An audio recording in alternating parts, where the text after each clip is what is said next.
Muito bem, então mais uma vez, né, nós vamos cumprimentando a todos, né, estamos chegando para mais um, né, ou melhor, nesta vez para dar continuidade, né, ao Sutra de número 30, dos Yoga Sutras de Patanjali, na seção de número 2, dentro deste livro, né, deste mapa, deste nosso guia que nós temos aproveitado, né, para aí captar, né, o sentido, o significado, as instruções, as temáticas que envolvem os Yoga Sutras. Nós pegamos o sutra anterior, né, até mesmo ocorreu um infortúnio na ocasião, nós ficamos sem o livro, ficamos sem as ferramentas de trabalho, nós esquecemos essas ferramentas, né, mas agora nós estamos tendo esta oportunidade, né, nós estamos tendo a oportunidade de estar em contato novamente com todas as ferramentas disponíveis ao trabalho. Nós pegamos o Sutra de número 30, o Sutra de número 30, e nós fizemos no encontro anterior, era o objetivo pelo menos de fazer como ele fosse um introdutório, né? A gente pegou ele e nesta ocasião nós o utilizamos, né, para fazer dele um introdutório. Então nós aproveitamos a oportunidade, né, dentro desse introdutório para descrever a importância, né, desses votos, né, os votos de autorrestrições, que são as abstenções de violência, a de falsidade, o roubo e a incontinência, né, e também cobiça. E nessa ocasião, né, nós estávamos fazendo nós estávamos falando em não mentir, né, não roubar, abstenções de violência, né? A parte da sensualidade, sexualidade e também, né, a cobiça em si, né? No sânscrito, esses nomes seriam Ahimsa, Satya, Asteya, Brahmacharya e Aparigraha, né? Seriam estas as denominativas. Nós aproveitamos também para descrever no sutra anterior, né? Melhor dizendo, no encontro anterior, nós aproveitamos para fazer uma descrição, né? Uma descrição sobre os caminhos que isto envolve, né? Que os caminhos são semelhantes, né?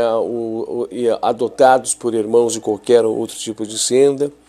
Aproveitamos também para descrever, né, da importância da moralidade dentro da vida do yogi, né? Nós mencionamos tudo isso, né? E nós queremos aproveitar o gancho, né? O gancho para mencionar também, né? Fazer uma menção sobre a mente, né? Paramos para imaginar a Chitta, né? Chitta cheia de distúrbios, Chitta cheia de gatilhos emocionais. Paramos para ver, né, Chitta envolvida, né, envolvida em vícios, envolvida em perturbações, né? Paramos para analisar também nossas próprias memórias, né, burilando no campo profundo de nossa mente, não deixando com que Chitta fique serena e tranquila. Aí você para analisar um sadhaka, né, um estudante envolvido em diversas situações mundanas, né, ou envolvido nesses princípios que aqui nós estamos escrevendo, né, uma pessoa que é violenta, uma pessoa que é falsa, né, uma pessoa que tem o hábito de roubar. Essa palavra roubar, nós vamos chegar lá, mas nós vamos entender o significado do roubar, né? Não a ação propriamente dita, mas há várias maneiras de furto, de roubo, né? Há o roubo emocional, há o roubo mental, há o roubo físico, nós vamos ver tudo isso, né? A incontinência e também a cobiça.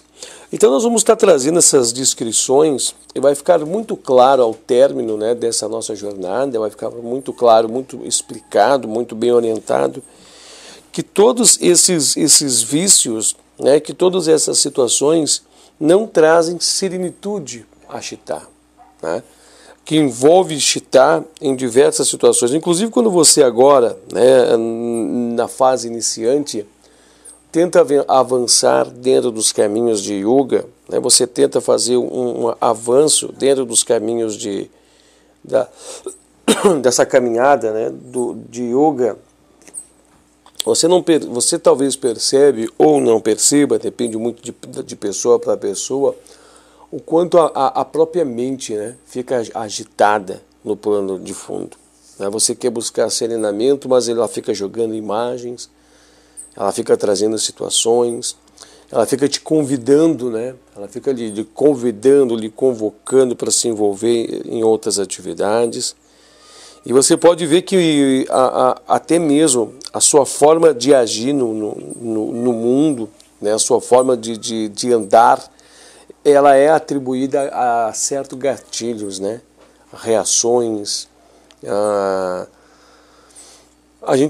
Você muitas vezes vê um cheiro, né, um aroma, alguma coisa, e já lhe ativa gatilhos internos dentro de você. Então tudo isso, para quem tem uma vida mundana, não se apresenta-se, né, da forma que nós estamos descrevendo aqui. É imperceptível, não percebe-se essa ação. Mas tudo isso é chitar no plano de fundo, né, que está trabalhando, está fervilhando, né, e isso não traz serenitude. Isso não traz tranquilidade, né? Isso não faz com que ela emane-se, serena-se, né? Então é necessário compreender profundamente, né, profundamente a necessidade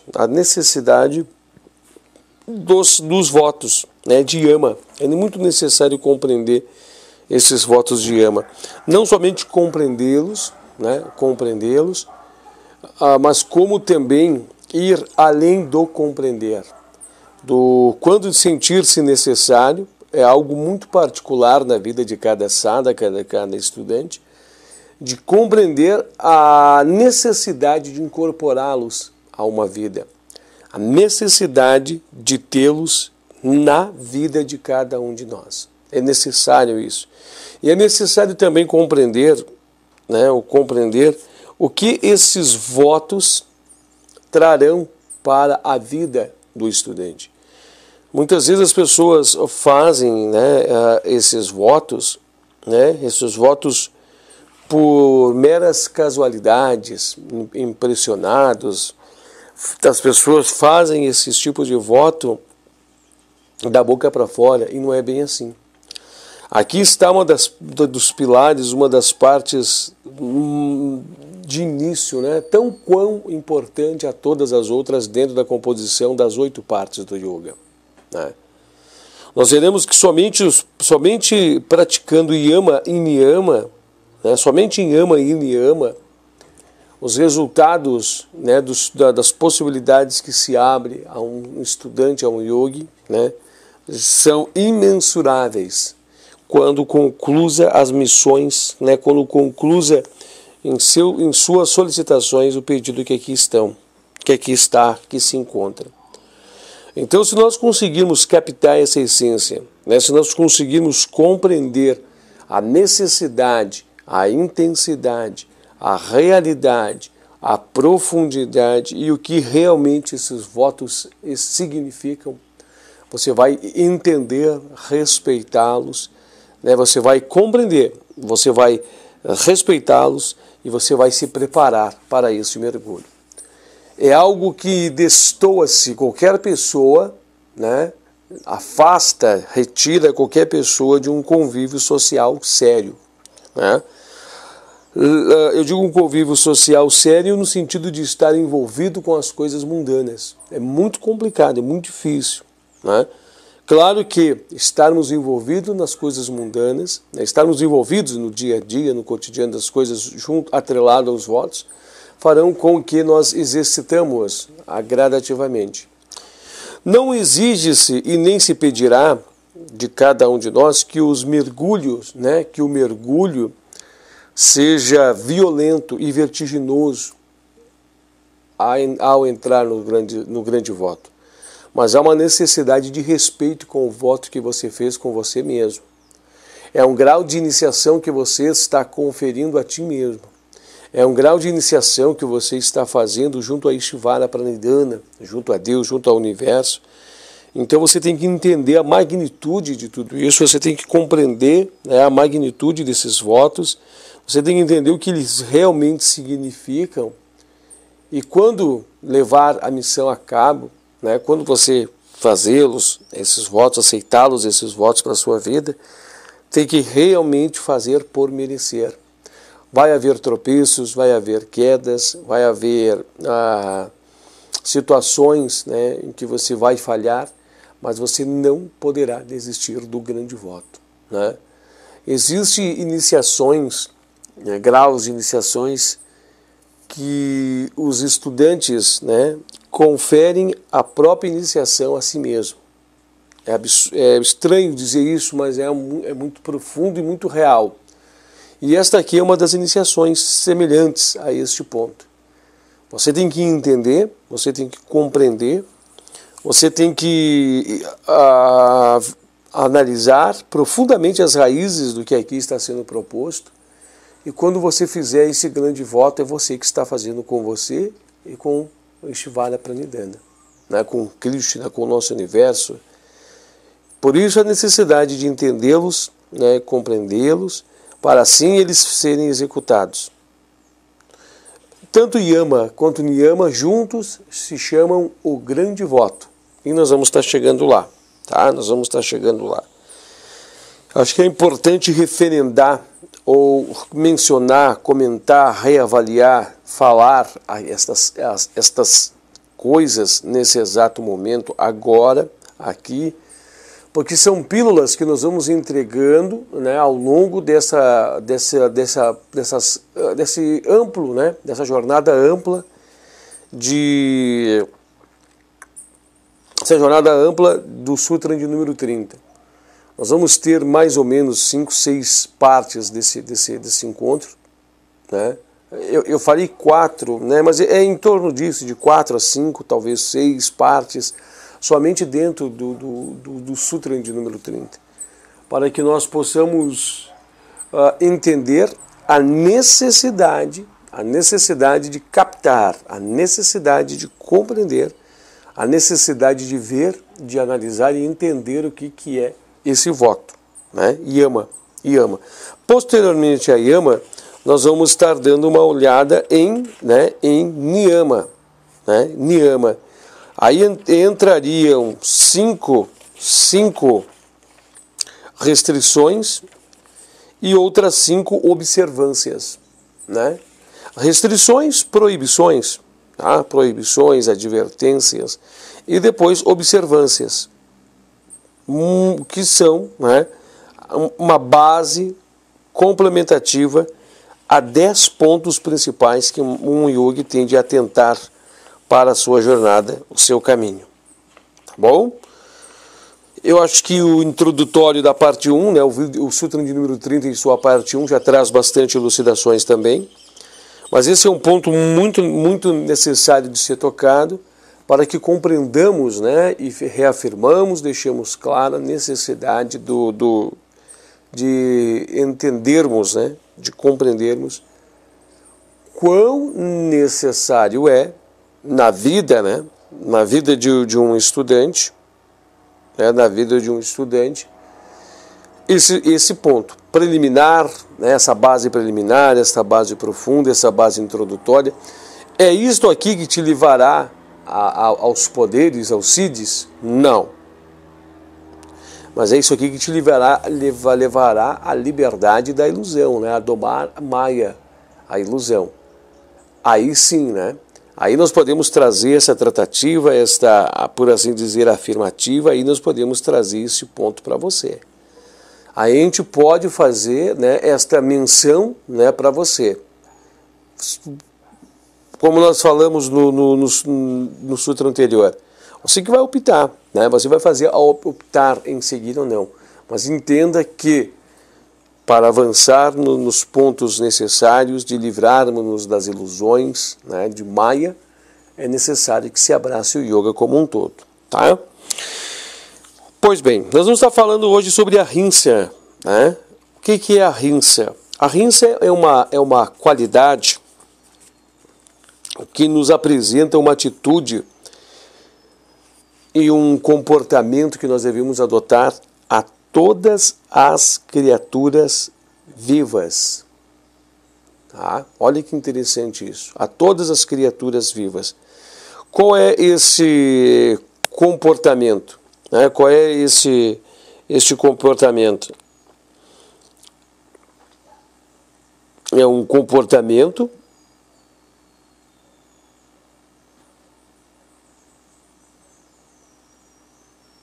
de não agressão, né? É um comportamento que fala de abstenção de violência. Essa palavra é muito genérica para realmente comportar tudo o que aqui pede.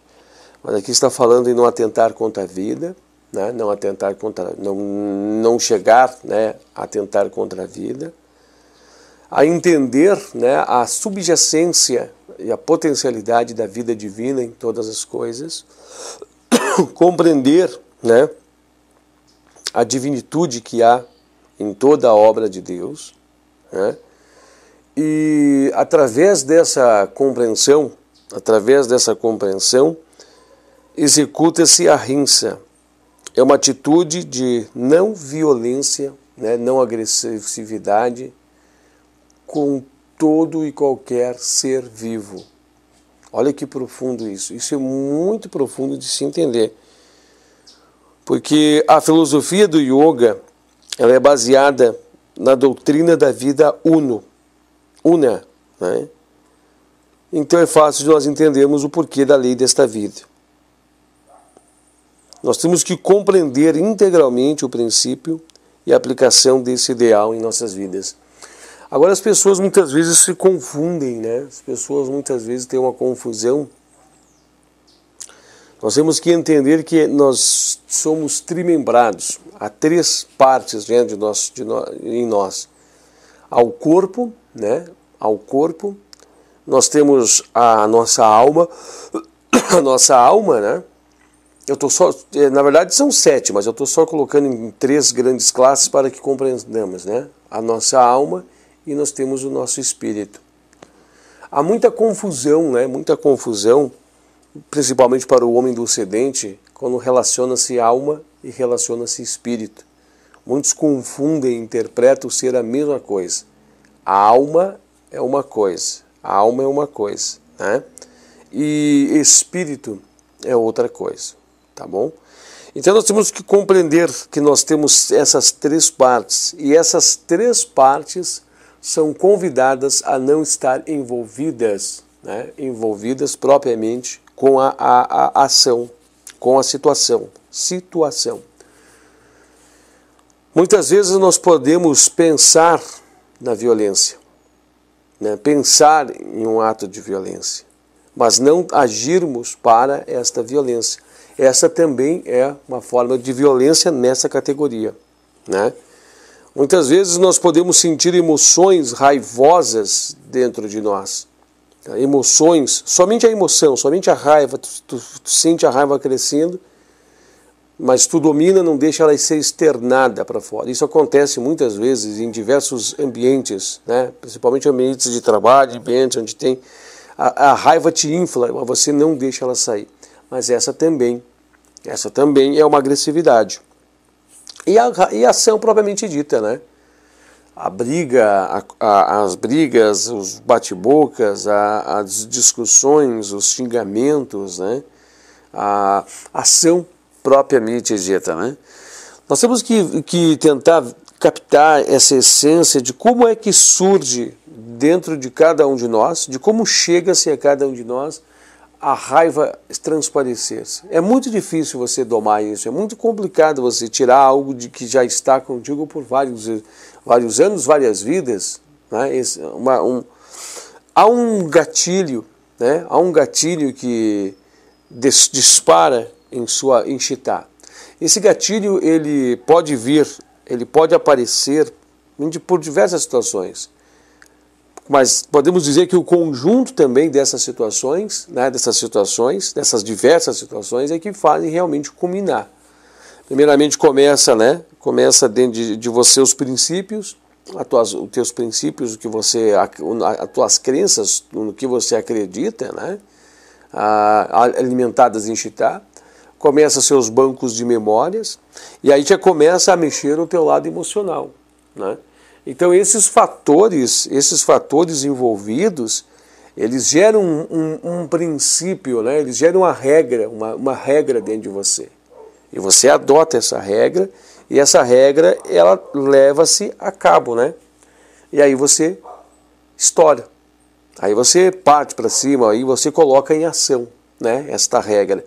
E isso pode ser algo danoso ou não, se nós formos analisar no aspecto de ahimsa, de não agressividade. Então, temos de começar uma vigília constante e entender a profundidade de se praticar a ahimsa, né? A entender o que é essa não violência, a compreender tudo isso. Nós temos que ver que para nós conseguirmos trazer sossego à nossa mente, serenitude à nossa mente, para que nós possamos dosar nossa mente com calma, colocar ela envolvida na calma, no sossego, na tranquilidade, nós temos de perceber, né? Nós temos de estar percebendo que nós temos que enfrentar essa situação. Nós não podemos permitir que os nossos impulsos emocionais, que nossos impulsos, né, mentais, que nossos gatilhos, né, nossos distúrbios, né, nossas desavenças nos dominem. Esse ódio que parte, é difícil, falar aqui da boca para fora é uma coisa, mas é difícil se pôr isso em prática. Exige-se muito da pessoa. Porque a contrapartida, quando você não está colocando as cargas de raiva para fora, você está segurando as cargas de raiva, tenha certeza que essas cargas de raiva, elas estão sendo multiplicadas dentro de você. Você já ouviu falar daquela expressão, você já ouviu falar dessa expressão que a pessoa estourou? O cara fala assim, nossa, o cara estava guardando muito sentimento, estava guardando muitas coisas, ele estava guardando, e chegou uma hora e ele não aguentou, ele explodiu. Então você para entender quando você está praticando a ahimsa, né? O que acontece contigo. Essas cargas emocionais, essas perturbações emocionais, essas coisas, elas têm a ser multiplicadas dentro de você, tensionadas. E chega um momento que tu explode. E nós, no nosso inconsciente, nós entendemos isso. Compreendemos isso, né? Não entendemos, compreendemos, no sentido de que nós não sabemos de onde vem, para onde vai, não percebemos a mecânica, não percebemos que já está acontecendo. Quando vê, já se foi, é só um arrependimento que fica por trás disso tudo ter acontecido, né? Mas nós não entendemos, nós compreendemos que isso está acontecendo, mas não entendemos o porquê. Então é necessário que se analise profundamente o que é a ahimsa em nós, né? Agora, se você percebe, se nós somos escravos da violência, né? Se nós somos escravos desse ímpeto que nos sobressai, sobrepula cada um de nós, como iremos domar Chitta? Se Chitta está à frente, se Chitta está nos dominando, se Chitta está na nossa frente nos dominando, né? Pare para analisar tudo isso. Para analisar se esses gatilhos emocionais vêm e me dominam, eu não tenho domínio sobre eles, eles me dominam. Como eu irei avançar dentro do caminho do yoga, né? Então você tem que fazer uma análise muito profunda e entender como tratar desses negócios, né? E entender que isso vai se multiplicar, entender que isso vai se somar, isso é um balão, né? É um balão que vai sendo colocado o ar, ele vai inflando-se cada vez mais e chega um momento que ele vai estourar. Como que nós vamos conseguir fazer a dosagem de tudo isso? Aí entra a ciência do yoga. A ciência do yoga está aqui para ajudar a todos nós em todas as nossas batalhas, em todas as nossas missões, né? Assim como Krishna esteve ao lado de Arjuna a todos os momentos, né? O que nós vamos ter que empregar? A meditação, a mantralização, as orações, a alta entrega a Ishvara Pranidhana e junto com o autoestudo. Então a pessoa que está centrada nas suas mantralizações, nas suas orações, nas suas meditações, ela tem nesse exato momento a válvula de escape para essas energias armazenadas. Ela encontra-se a válvula de escape para dissipar essas energias mundanas, né? Essas energias danosas e viciadas de dentro dela. E você vai aprender tudo isso, você vai aprender que nem com a respiração, né, a domar as energias, a impetulidade das energias que estão dentro de você. Você vai entender, você vai ver as energias de sensualidade, né, energias de sensualidade agindo dentro de você. Uma pessoa que tem um conhecimento, né, um conhecimento sobre essas energias, não precisa nem vê-las, basta sentir na respiração das pessoas para ver através da respiração das pessoas a sensualidade agindo, essas energias de sexualidade agindo. Só dando um exemplo mais à frente, mas para você entender que essas energias de raiva, essas situações de raiva também têm o mesmo princípio. Você viu uma pessoa quando ela está raivosa, né? Você vê que seus batimentos cardíacos aumentam, sua respiração se altera, né? Sua respiração se altera. Os graus, né? As eliminações das... Não é toxinas, a palavra é... Mas enfim, eu vou usar aqui de testosterona, feromônio, essas coisas no organismo de uma pessoa, é liberada cargas exaustivas, né?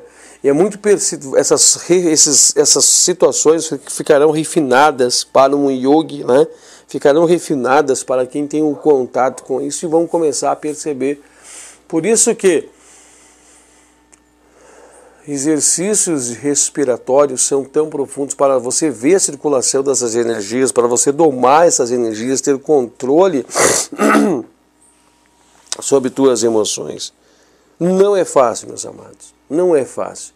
É uma ciência, é um caminho, é um trabalho, é uma labuta, né? É colocar-se em um caminho tão difícil, meus amados, tão difícil.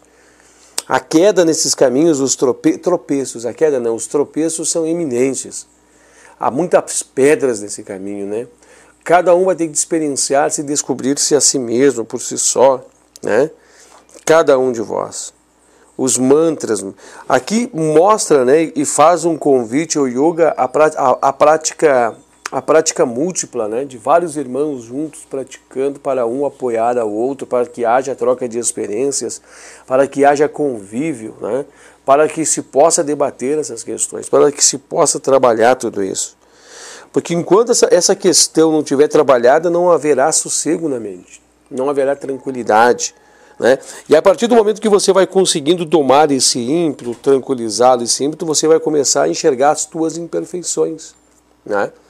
Vai começar a aparecer as tuas imperfeições, as tuas indiferenças, você vai começar a ter até mesmo mais brilhantismo no analisar fatos, enxergar situações, e começará a emergir, a brotar de você um amor incondicional por todas as coisas. Né? Vai começar a ter um despertamento do verdadeiro amor, né? O verdadeiro amor, um amor que não coloca grades, um amor que não coloca celas, né? Um amor que não briga, um amor... Você vai entender realmente o que é o verdadeiro amor, o amor do desapego, né?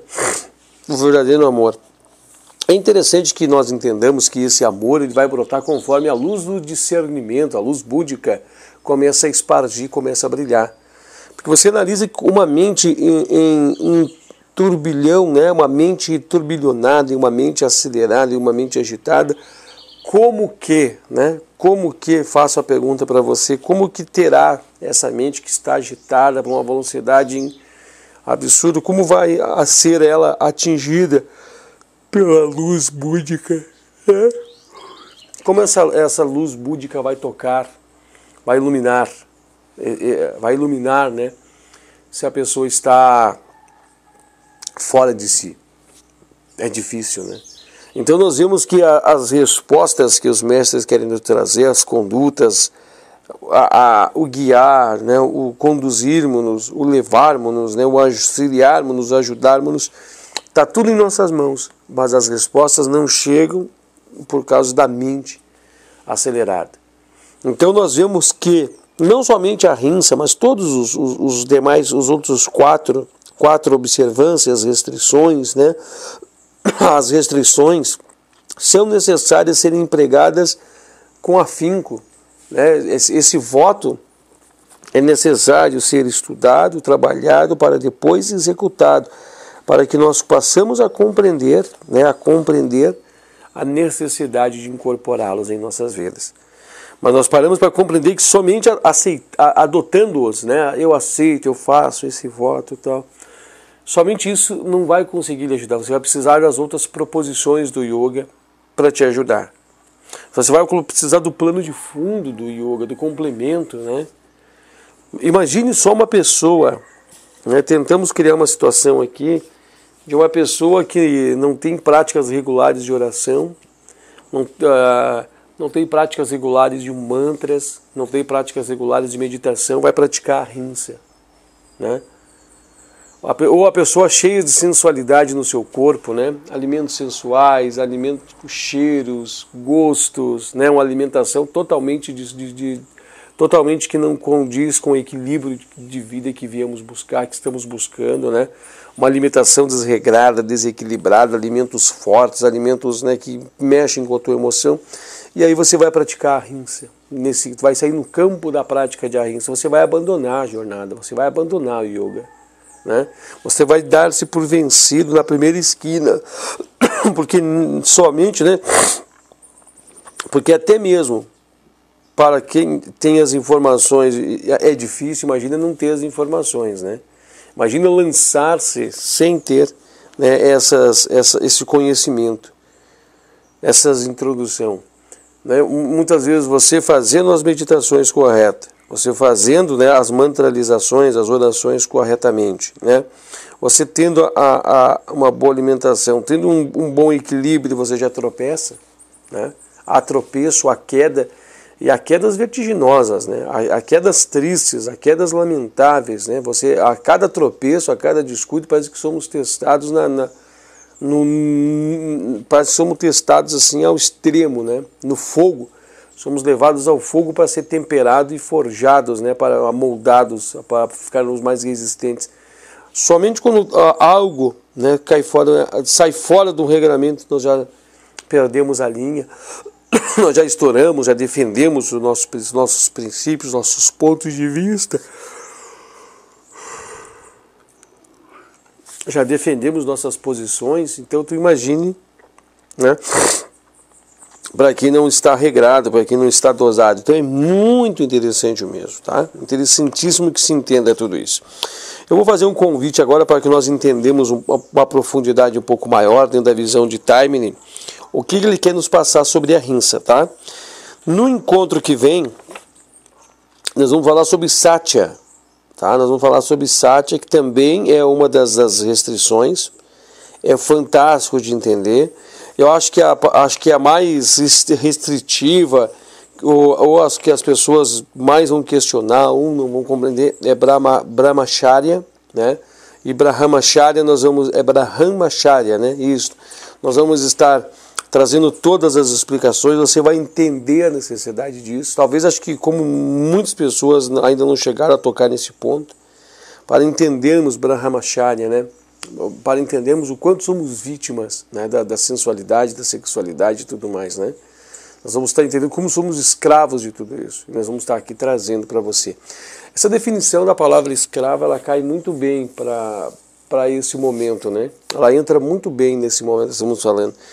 Nós temos que ver que nós somos escravos, né? Nós somos escravos. Se nós queremos ser independentes, queremos ter liberdade, nós temos que entender profundamente, então, o que são essas restrições, né? Jamais vamos ser senhores de nós mesmos, jamais vamos ser livres, jamais vamos ser, né, libertos dos condicionamentos corpóreos, emocionais, mentais. Jamais vamos ser livres se não temos domínio sobre nós mesmos, né? Seremos escravos, prisioneiros deles. Como iremos avançar, né? Como vamos avançar Como iremos avançar nas nossas práticas se somos escravos, estamos presos, somos iludidos, estamos presos a campos ilusórios, né? Então é muito necessário que se entenda tudo isso. É muito necessário mesmo que se compreenda, né? Compreenda de verdade o que isso quer dizer, tá? Vamos à leitura de Ahimsa. Eu vou fazer o convite para nós irmos a essa leitura, para nós mergulharmos um pouco mais no conteúdo. É muito fácil, é uma folha de rosto apenas, né? Não dá uma folha de rosto apenas, mas que traz muita orientação dentro da visão do que Taimni quis nos nos dizer. Até Taimini vem nos trazer uma importante advertência sobre a própria prática de ahimsa, né? A própria prática de ahimsa em nossas vidas. As pessoas não praticam, né? As pessoas não levam a sério a prática e começam a colocar questionamentos de até quanto é necessário realmente levar a prática a cabo, né? E aí começam a criar devaneios na mente, aí começam a criar situações na mente de aplicabilidade, enquanto eu vou aplicar, agora não dá, agora eu vou fazer assim, agora eu vou fazer assado, e isso atrapalha. Isso não somente atrapalha, isso tira-nos do foco, isso tira-nos do caminho, desvia-nos, né, do caminho, isso tira nós do centro, tá? Isso tira nós do centro do caminho. Então vamos à leitura, tá? Sutra de número 30, nós estamos falando de yama, né? Nós estamos falando de yama, nós estamos falando das restrições, nós estamos falando dos votos, né, de auto-restrições. Esses votos eles compreendem a abstenção de violência, ahimsa, nós vamos estar vendo agora, falsidade, que é satya, nós vamos ver no próximo encontro, né? A incontinência, brahmacharya, roubo, né, que é asteia, e cobiça, né, que é aparigraha. Nós vamos estar vendo tudo isso também, tá? Mas hoje nós estamos falando propriamente de ahimsa, né? Nós estamos falando propriamente da abstenção de violência, tá?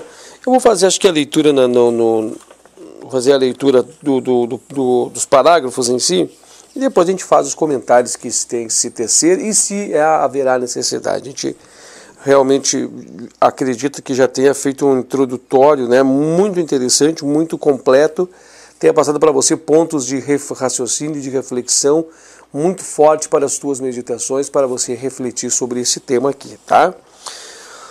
Esta qualidade denota uma atitude e um tipo de comportamento em relação a todas as criaturas vivas, com base no reconhecimento da subjacente unidade da vida. Como a filosofia do yoga é baseada na doutrina da vida una, é fácil ver por que nosso comportamento exterior deve ser pautado por uma oniabrangente lei da vida. Se compreendermos integralmente esse princípio, a aplicação do ideal em nossa vida torna-se-á muito mais fácil. Há muitas pessoas que, sem fazerem qualquer esforço sério para praticar a ahimsa, começam a imaginar problemas e entram em discussões acadêmicas sobre o que é realmente a ahimsa.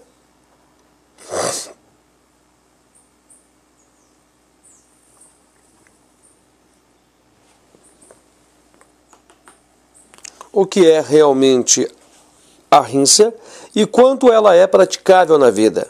Esta é, em essência, uma abordagem errônea do problema, pois nenhuma regra fixa ou inflexível pode ser estabelecida neste ou em outros assuntos relacionados com a nossa conduta.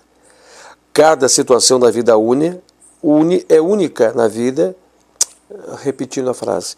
Cada situação na vida é única e requer um enfoque novo e vital.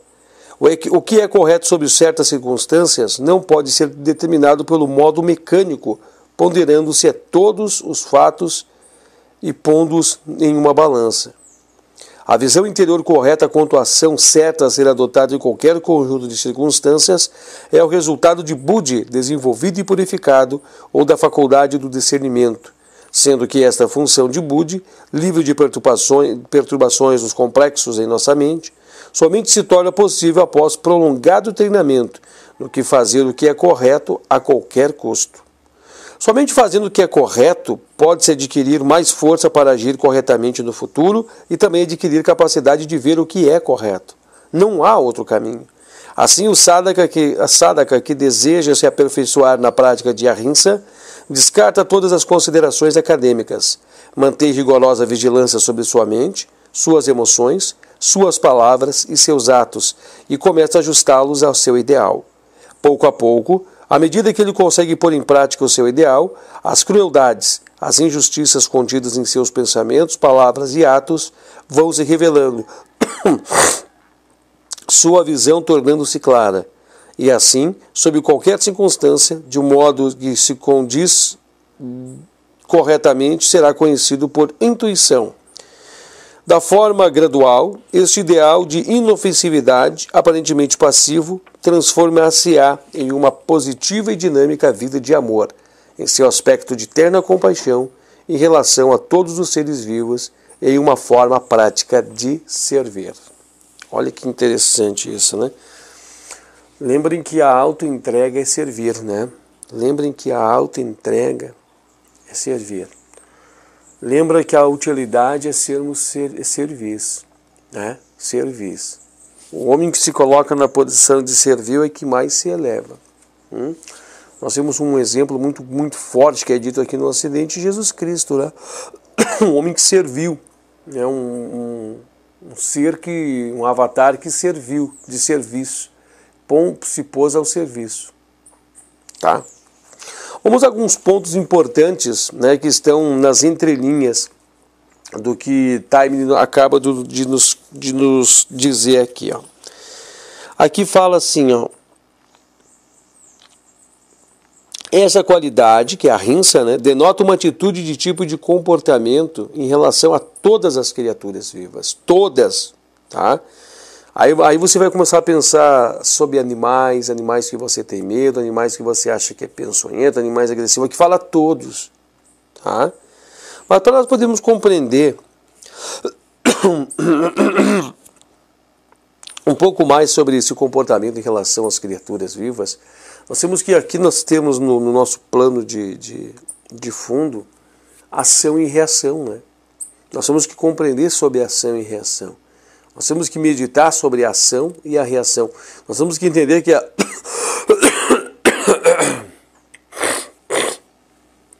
nós temos que entender que as reações que estão ocorrendo no plano de fundo para com nós são mediante as ações que foram realizadas não somente agora, ou ações do passado, de outras vidas.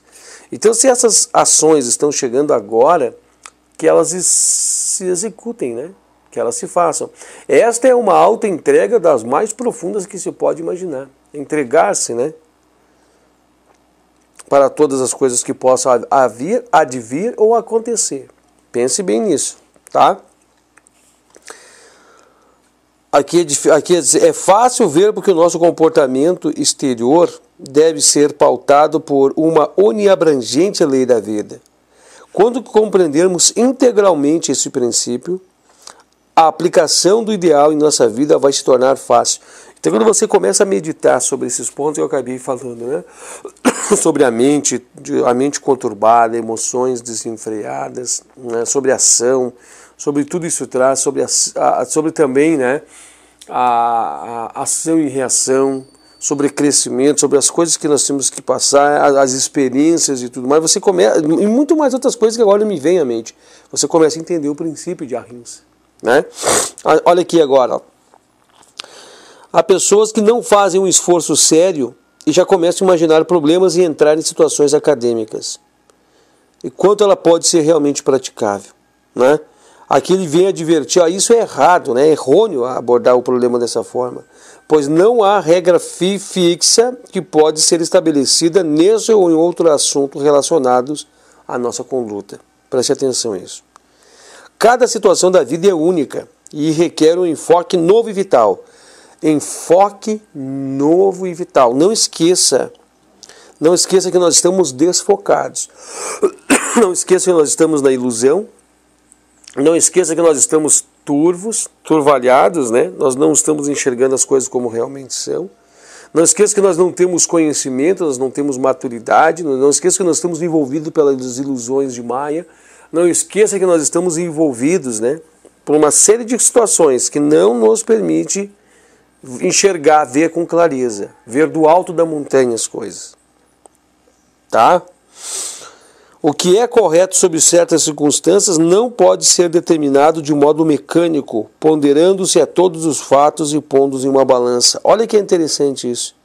Não há balança para se medir essas coisas, né? Com esse aqui eu vou ser assim, com aquele lá eu vou assado, porque isso feriu tal princípio em minha vida, porque tal. Não se coloca essas coisas medem, não se mensuram, não se coloquem em balança. E olha que palavra bacana que o Time nos traz à luz. Modo mecânico. Todas as nossas ações, né, todos os nossos fatos, elas estão sendo colocadas dentro de um modo mecânico. Nós estamos agindo dentro de um modo mecânico, né? Nós estamos agindo. Nós nos encaminhamos, nós nos desenhamos, nós estamos dando passos em modo mecânico. Né? Hora para acordar, hora para dormir, hora para comer, o momento para reagir de tal forma, o momento para fazer isso. É mecânico, gente. Dispositivos mecânicos, né? Não tem discernimento, não tem razão, não tem nada. É tudo ações mecânicas que estão ocorrendo. Nós estamos nas ondas do mar, né? E esse mar está agitado e nós estamos ali como um barco refém dessas ondas. Não há um domínio sobre si. Pense nisso. Se você não domina você mesmo, você vai dominar como os caminhos do yoga, como você vai ser senhor do yoga. Reflita sobre isso, meu amado. Reflita sobre essas questões. A visão interior correta quanto à ação a ser adotada em qualquer conjunto de circunstâncias é o resultado de Buddhi desenvolvido e purificado. Como vamos ter discernimento? Como o Buddha vai nos radiar, que é o discernimento, né? Se nós estamos agitados, confusos, envolvidos nesses modos operantes mecanizados, mecânicos. Então, analisa aqui quanto é importante tudo isso, né? E aqui diz, ó,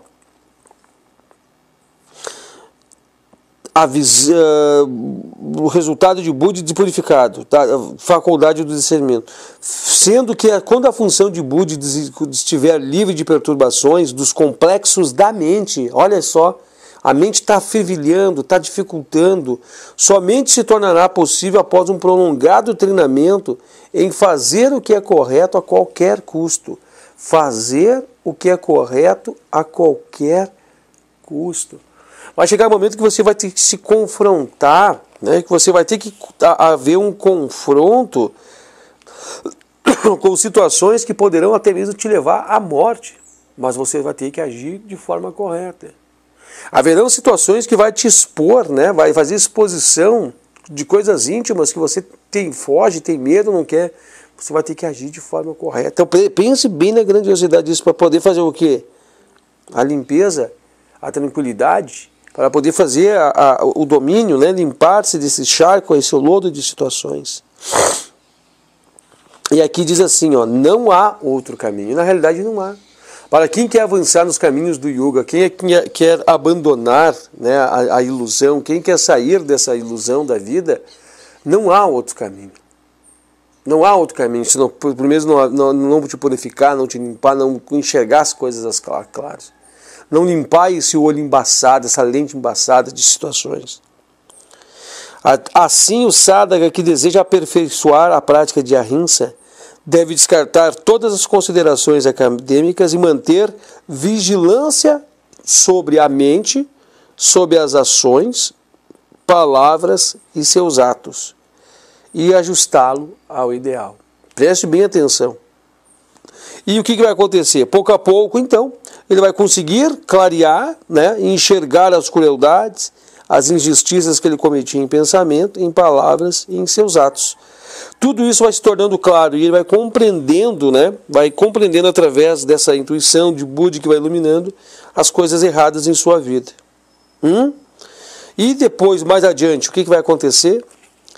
O que vai acontecer? Ele vai começar a enxergar a vida com os olhos corretos e todas essas coisas que parecem serem negativas, parecem ser danosas, vai levá-lo a um grau, né, um grau de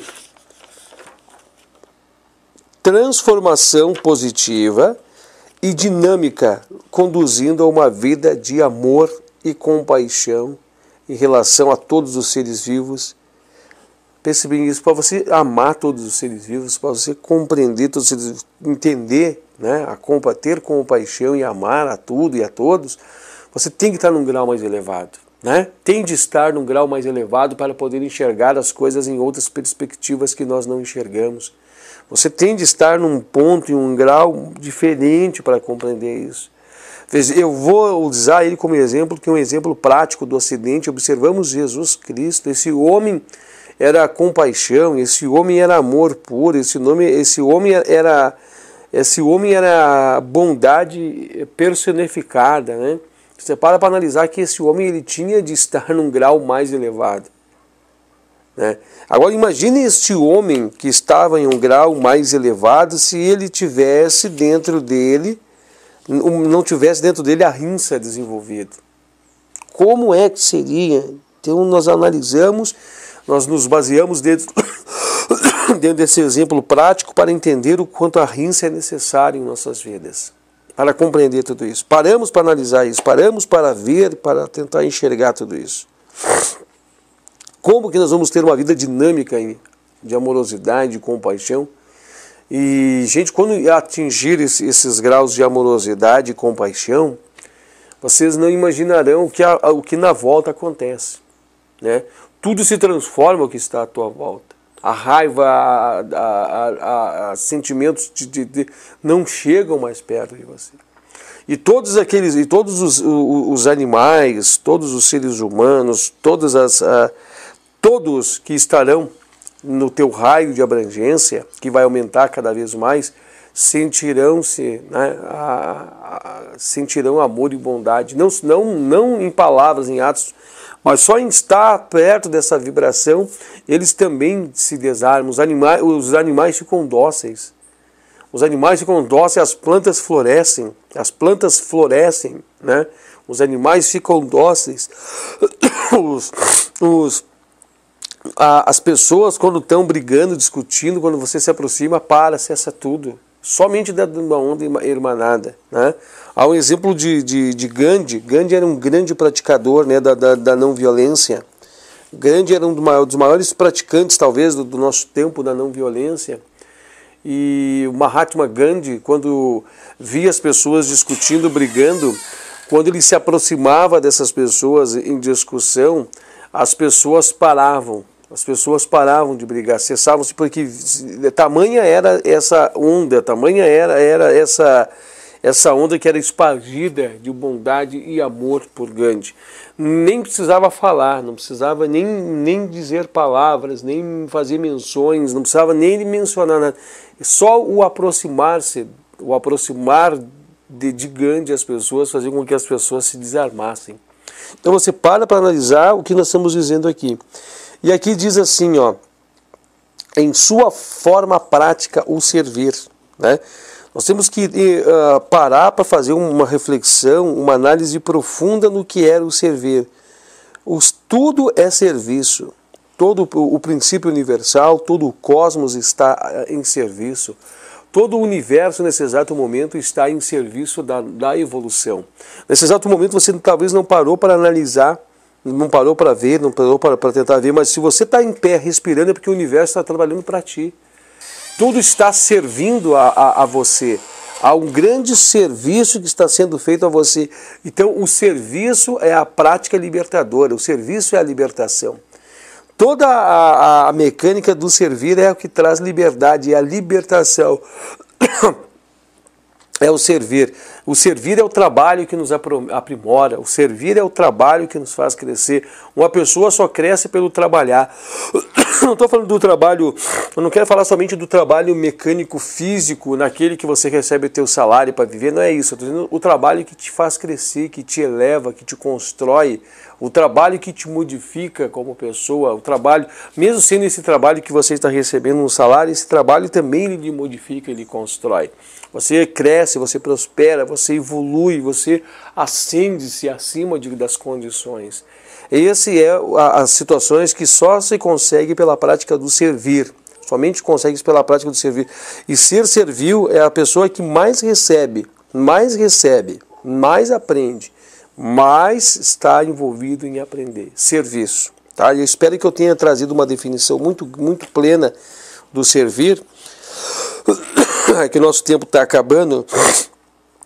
E eu já quero fazer um convite para vocês para a parte 3, tá, do Sutra de número 30. Nós vamos falar sobre Satya, né? Nós vamos estar falando sobre a verdade, veracidade, né? Nós estamos falando sobre o não mentir, né? O não mentir, o quanto é necessário enquanto a falsidade atrapalha também nossas vidas. Hoje nós tivemos um encontro muito forte para entendermos o quanto a violência, né, a violência nos retira do eixo da uma vida de serviço, uma vida de boa conduta do yoga e uma vida assertiva no crescimento do caminho do yoga, né? Hoje nós tivemos um contato com isso. Claro que através das tuas meditações, através dos teus mantras, através das suas orações, isso vai te clareando e vai te abrindo cada vez mais para esse horizonte. Não é fácil, meus irmãos. Quando nós estamos sem os nossos escudos, sem a nossa espada, nós estamos despreparados, sendo caminhantes e andantes, envolvidos nas situações do mundo, somos pegos, engalfinhados de surpresa nas situações, né? Nós somos conduzidos nessas situações e somos arrastados pelos turbilhões de situações e depois nos bate o arrependimento. Mas levantamos-nos, tiramos o pó de nossas roupas e continuamos marchando, meus amados. É somente assim que nós colocaremos o yoga em nossas vidas, é somente dessa forma que nós colocaremos em prática essa tão poderosa e rica e libertadora ciência, que é a ciência do yoga em nossas vidas, tá? Próximo encontro, então, nós vamos falar da parte 3, né, do Sutra de número 30, que é Satya. Lindo também, Asteya, né? Eu estou muito ansioso para chegar em Brahmacharya, estou ansioso para chegar lá. É um dos pontos muito fortes, né? Nós vamos trazer para você a visão correta de analisar Brahmacharya, né? As pessoas ficam muito preocupadas com a questão do sexo, mas esquecem de analisar verdadeiramente o que é Brahmacharya. É muito interessante.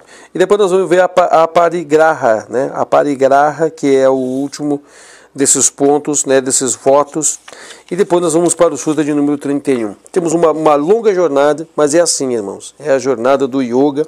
Eu acho que nós temos aí mais uns 3 anos pela frente, talvez, eu não calculei o certo, mas vai dar quase 3 anos pela frente ainda para nós falarmos sobre o yoga, tá? Da minha parte, então, era isso. Muito obrigado a todos que mais uma vez nos acompanharam, né? Você que nos dá a oportunidade de acompanhar, você que está junto com a gente acompanhando tudo isso. É bom, é muito bom. Para mim também é muito bom ter a oportunidade dessas gravações, desses vídeos, porque assim eu tenho alguém para conversar, não sinto-me só, né, nesses caminhos, nessa andando. E é tão difícil, amados. É tão difícil. Falar é uma coisa, né? Colocar em prática essas coisas são difíceis, mas eu tenho certeza que eu vou conseguir. Eu vou conseguir porque vocês vão me ajudar também, tá? Da minha parte era isso, então, e namastê.